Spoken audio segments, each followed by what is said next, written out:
Shelling of the Novorossian city of Donetsk is continuing practically non-stop, with shells landing in civilian areas after Mediator's talks failed Saturday. Militia and Kiev's forces are fighting for the Debaltseve sector when 7,000 Kiev troops was almost surrounded by forces of People's Republics. Officials of the DPR said at least 3 civilians have been killed and 14 civilians have been injured by Ukrainian artillery fire targeting residential areas overnight. The continued violence prompted Donetsk authorities to keep all schools closed until Wednesday.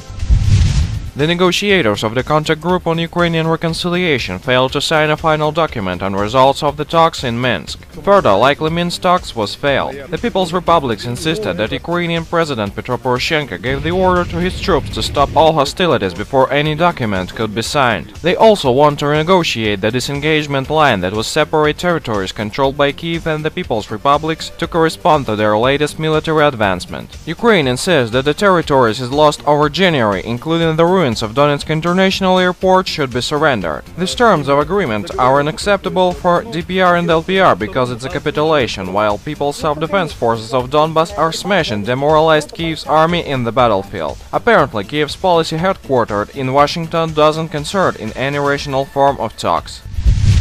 U.S. Secretary of State John Kerry travels to Ukraine. He will offer public backing of Kiev's regime on Thursday. He will meet with self-styled Ukrainian President Petro Poroshenko and other so-called senior Ukrainian leaders. It's the public version which U.S. State Department announced last Friday. In fact, Kerry moves to Kiev for inspection and briefing his Kiev puppets. However, official Kiev waits rewards for less actions in Donbass when Kiev's military restored full-scale war and prevented PSS try to deny sanctions for Russia. But Kiev forget any Obama administration's back is flashing in the pan. Not long time ago, Obama administration was supplying military aid to so-called Libyan liberal opposition. Now, Islamic State, which was main part of that Libyan opposition, is claimed terrorist organization, and Obama denies any official help for it. It's not the future which Kiev will like.